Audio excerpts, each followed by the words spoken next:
Nos amis et je te donne la parole, Philippe. On fait avec des masques ou sans masque? Comment ça marche? Sans masque. Qu'est-ce qu'il faut? Nous aussi qu'on masque? Oh, sans masque. On fait pas parler comme Bah, celui qui prend la parole sans masque. Celui qui prend la parole sans masque, d'accord. On fait comme ça. Ça, tu fais l'introduction, tu renforces la présentation peut-être de chacun. Je te laisse. Bien. On entend bien? Bien, bonjour à tous, merci beaucoup d'être ici avec nous. Ça fait plaisir de vous voir nombreux. Donc, vous l'avez vu, c'est la conférence consacrée à l'Amérique latine, notre cher continent, et avec des invités très spéciaux qui ont beaucoup voyagé pour venir jusqu'ici, beaucoup de périples. Et on peut les applaudir parce que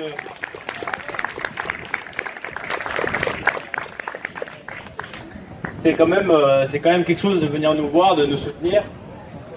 D'autres étaient prévus, ils s'excusent énormément de ne pas être là. Malheureusement, il y a toujours des imprévus, y compris avec le Covid, des mesures sanitaires liées au pays de provenance. Il y a des problèmes qui peuvent poser, mais ils s'en excusent. Notamment Mario Delgado, le président de Morena, le parti du président mexicain Andrés Manuel López Obrador, qui ne peut pas être là malheureusement aujourd'hui, mais qui nous transmet un message chaleureux que je vais vous lire juste une petite phrase, si je la retrouve. Voilà le président de Morena qui s'excuse parce qu'il a été pris par encore une tentative de fraude électorale de l'opposition de droite au Mexique, qui essaie de voler une élection, donc il a dû y rester, mais il nous transmet ce message. Je m'excuse profondément, en même temps que je vous envoie un message d'espoir. On sait que vous luttez tous les jours, comme nous, pour avoir un monde de droits et de meilleures possibilités. Je suis certain qu'avec le grand leader que vous avez, vous allez y parvenir. Jean-Luc Mélenchon est notre frère, il a notre soutien. Merci à lui pour son soutien.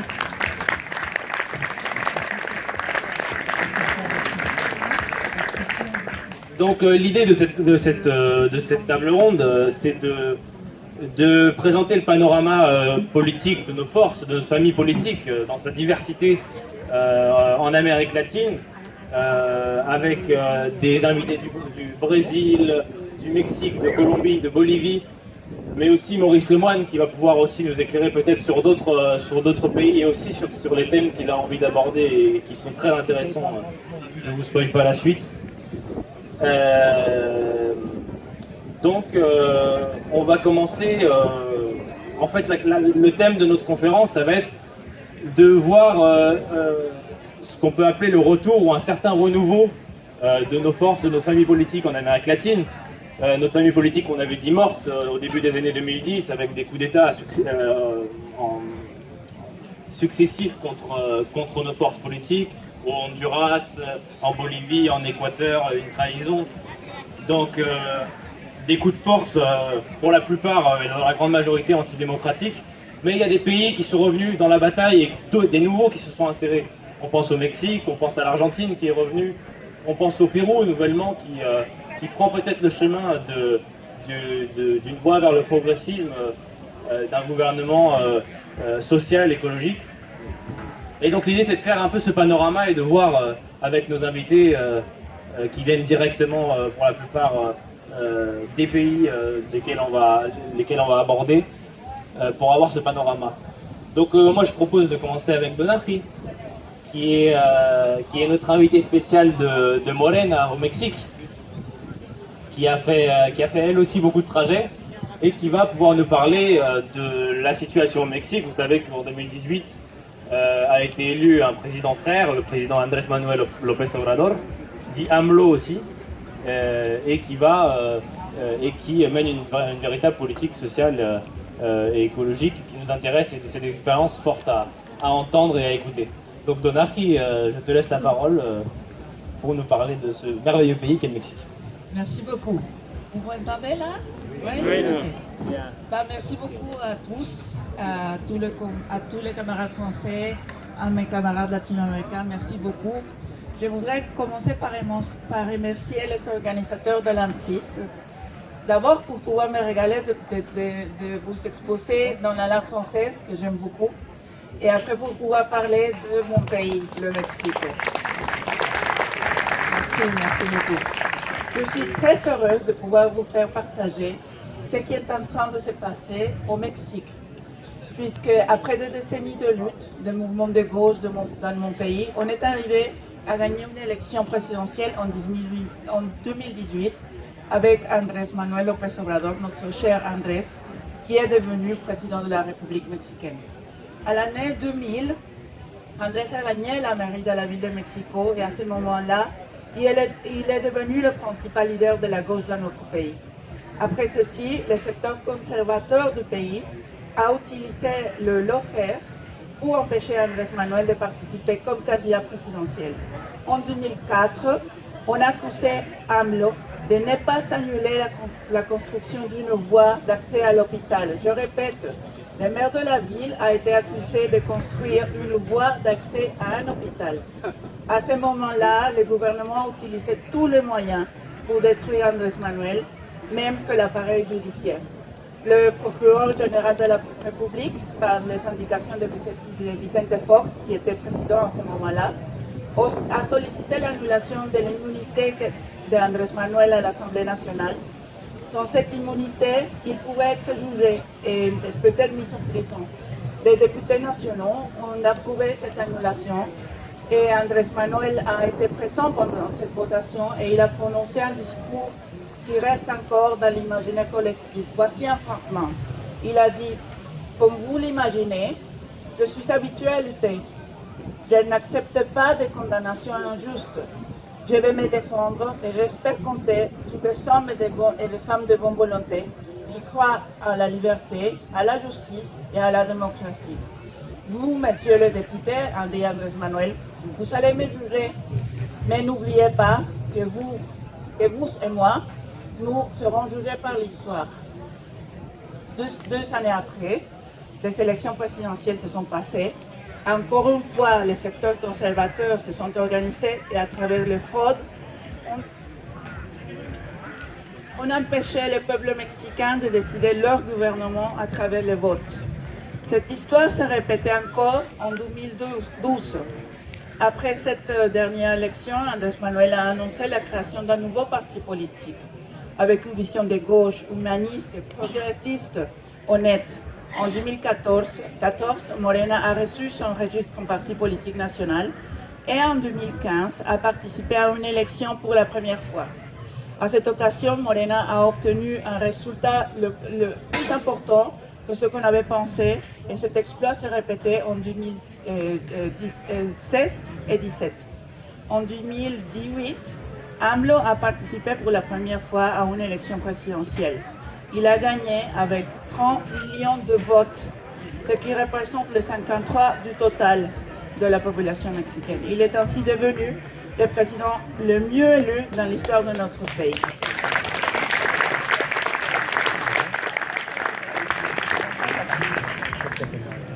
Morena est devenue la première force dans la Chambre des députés et de même que sur 19 congrès locaux. Ces résultats est dû à plusieurs facteurs. D'abord, Andrés Manuel est un leader incontestable. Et en plus, on a des militants qui ont fait du travail dans tout le territoire national, une stratégie politique électorale bien conçue, et on a aussi un parti politique qui est aussi un mouvement social. Les militants de Morena se sont consacrés à faire le porte-à-porte dans tout le territoire national, dans des villes, dans des communautés rurales, dans des quartiers, pour faire deux choses stratégiquement très importantes.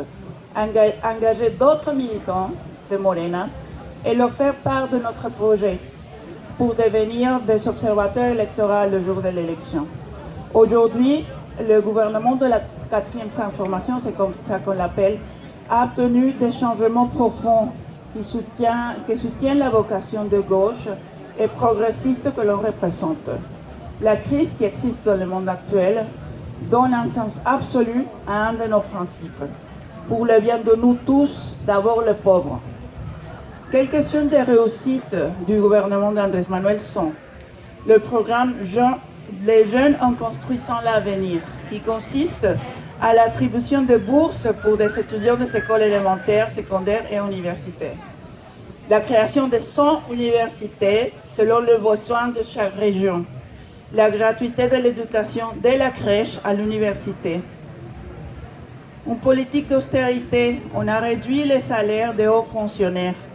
La pension pour les retraités a augmenté de 20% et on a changé l'âge d'attribution de 68 à 65 ans. On a créé une bourse pour 1 million de personnes handicapées. On a construit des chemins dans des régions rurales pour avoir des voies de communication en même temps que l'on donne des emplois aux gens de la communauté. On n'a pas augmenté les impôts et on a réduit de 50% les dépenses en publicité du gouvernement. La corruption, l'évasion fiscale, le port illégal d'armes et les délits électoraux sont devenus des délits graves au Mexique. On est en train de construire le train Maya, que c'est un grand projet qui va donner du tourisme au tout le sud du Mexique. On a réhabilité 6 raffineries déjà existantes et on a créé une nouvelle raffinerie à l'état de Tabasco. Comme résultat des élections du 6 juin passé, Morena gouvernera 17 régions, d'un total de 32, ce qui représente 58 millions d'habitants. Il est clair que la population au Mexique nous fait confiance. Au Mexique, le gouvernement a conçu une stratégie sanitaire et économique, puisque le secteur le plus pauvre du pays, dans les grandes catastrophes nationales, avait été utilisé pour le profit des grandes entreprises, c'est-à-dire les grands capitales, toujours en profitant de la pauvreté pour avoir des revenus. Dès le début de la pandémie, le gouvernement du Mexique s'est prononcé à plusieurs reprises pour l'accès universel à la vaccination contre le Covid-19. De même, le président a fait une demande pour que cette vaccination soit considérée comme un bien commun global. Cette pétition a été exprimée pendant la réunion du G20 en mai 2021. On a fait une donation de doses à Belize, à la Bolivie, le Guatemala, Honduras, l'Argentine, en faisant preuve de l'humanisme de notre gouvernement. On est contre les monopoles des doses de vaccination.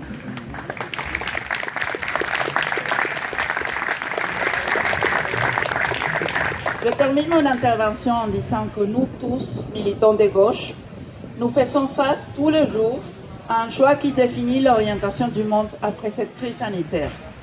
On est en train de reconstruire l'orientation de nos gouvernements, de nos sociétés et de leur avenir.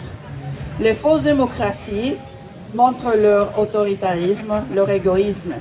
Mais d'un autre côté, les gouvernements progressistes transforment leur réalité immédiate, donnent l'espoir à un avenir meilleur et deviennent aussi une source d'espoir pour les autres nations. En France, vous avez un digne représentant de cette vision humaniste et honnête. Jean-Luc Mélenchon est le seul pape capable d'apporter le bien-être et l'égalité dans tous les coins de la France. Il n'y a pas de doute. Avec Jean-Luc Mélenchon, vous serez le meilleur président que la France pourra avoir.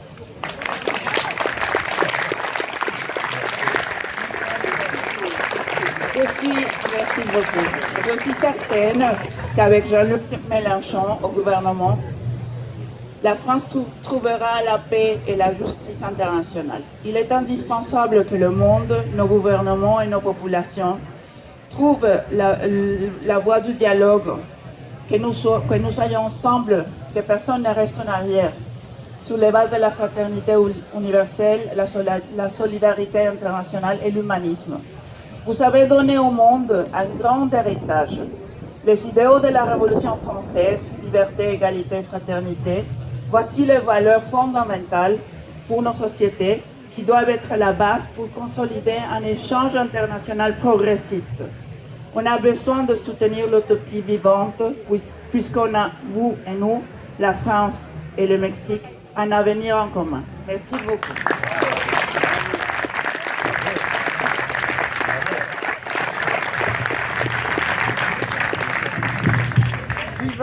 Merci Donarqui. Viva Mexico. Viva Mexico, c'est ça. On peut le crier nous aussi. Oui, le Mexique, c'est une grande expérience pour nous et un grand espoir qui se fait réalité. Il y a d'autres pays où on n'est pas encore arrivé au pouvoir, mais on fait des scores incroyables et on est aux portes sans les fraudes, sans les tueries, sans les pressions politiques diverses et variées qu'on peut voir là-bas. En Colombie, notre candidat de notre famille politique avait fait un score remarquable en arrivant second à la dernière élection présidentielle en 2018.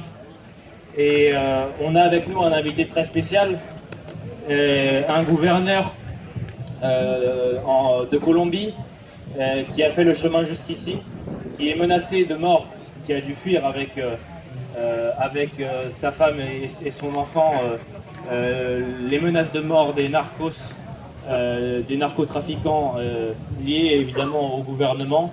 Et donc il nous fait l'honneur de nous partager son témoignage et de nous décrire ce qu'est la situation en Colombie aujourd'hui, mais aussi quel espoir il peut y avoir